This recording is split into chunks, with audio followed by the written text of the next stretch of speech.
বর্তমান সরকারের নির্দেশনায় সুন্দরবন অঞ্চলে সক্রিয় সকল জলদস্যু বাহিনী নির্মূল ও উপকূলীয় অঞ্চলে সাধারণ জেলে, বাওয়ালি, মোয়ালি ও বনজীবীদের নিরাপত্তা নিশ্চিতকরণের লক্ষ্যে বাংলাদেশ কোস্ট গার্ডের নেতৃত্বে operation restore piece in Sundarban এবং অপারেশন ম্যানগ্রোভ শিল্ড নামে দুটো বিশেষ অভিযান পরিচালিত হচ্ছে।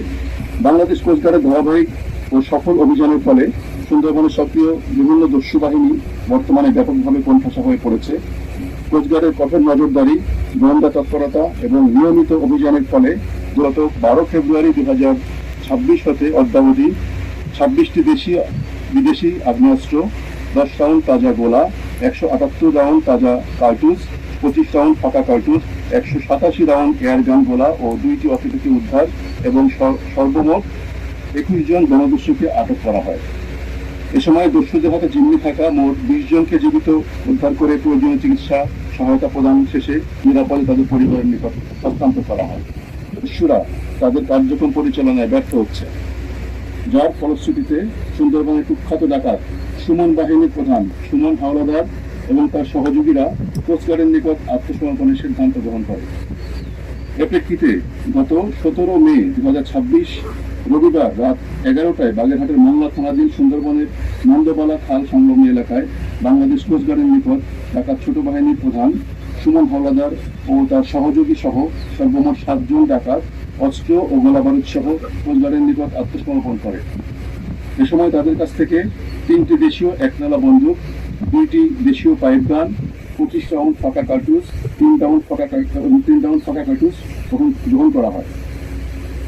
জব্দকৃত অস্ত্র, গোলাবারুদ ও আত্মসমর্পণকারী ডাকাতদের পুনর্বাসনের ব্যবস্থা সহ পরবর্তী আইনি ব্যবস্থা গ্রহণের কার্যক্রম প্রক্রিয়াধীন রয়েছে। কোস্টগার্ডের চলমান এই সকল কার্যকর অভিযানের ফলে স্থানীয় কিছু স্বার্থান্বেষী মহল ও অসাধু চক্র বাহিনীর ভাবমূর্তি ক্ষুণ্ণ ও অপরাধ দমন কার্যক্রমকে প্রশ্নবিদ্ধ করার উদ্দেশ্যে বিভিন্ন সময় বিভ্রান্তিকর ও ভিত্তিহীন তথ্য প্রচারের অপচেষ্টা চালিয়ে যাচ্ছে। তবে কোনো ধরনের অপপ্রচার বা বিভ্রান্তমূলক প্রচারণায় বাংলাদেশ কোস্টগার্ডের চলমান আভিযানিক কার্যক্রম ও দস্যু দমন প্রচেষ্টাকে ব্যাহত করতে পারবে না। এ ব্যাপারে আপনাদের সকলের সহযোগিতা একান্ত কাম্য। প্রকৃতপক্ষে বাংলাদেশ কোস্টগার্ড নিরলস অভিযান ও কঠোর অবস্থানের কারণেই সুন্দরবনের সক্রিয় দস্যু বাহিনীগুলো অনেকাংশ দুর্বল ও বিচ্ছিন্ন হয়ে পড়ছে। সুন্দরবনের সকল সক্রিয় ডাকাতদের দস্যুবৃত্তি পরিহার করে বাংলাদেশ কোস্টগার্ডের নিকট আত্মসমর্পণের মধ্য দিয়ে স্বাভাবিক জীবনে ফিরে আসার জন্য আহ্বান জানাচ্ছি। যারা স্বাভাবিক জীবনে ফিরে আসতে ইচ্ছুক, আত্মসমর্পণের পর ঊর্ধ্বতন কর্তৃপক্ষের মাধ্যমে তাদের পুনর্বাসনের সুযোগ প্রদান করা হবে। অন্যথায় যারা আত্মসমর্পণ না করে অপরাধমূলক কর্মকাণ্ড অব্যাহত রাখবে, তাদের বিরুদ্ধে বাংলাদেশ সরকারের ঘোষিত জিরো টলারেন্স নীতির আলোকে বাংলাদেশ কোস্টগার্ড ভবিষ্যতে আরো কঠোর আইনি ব্যবস্থা গ্রহণ করবে।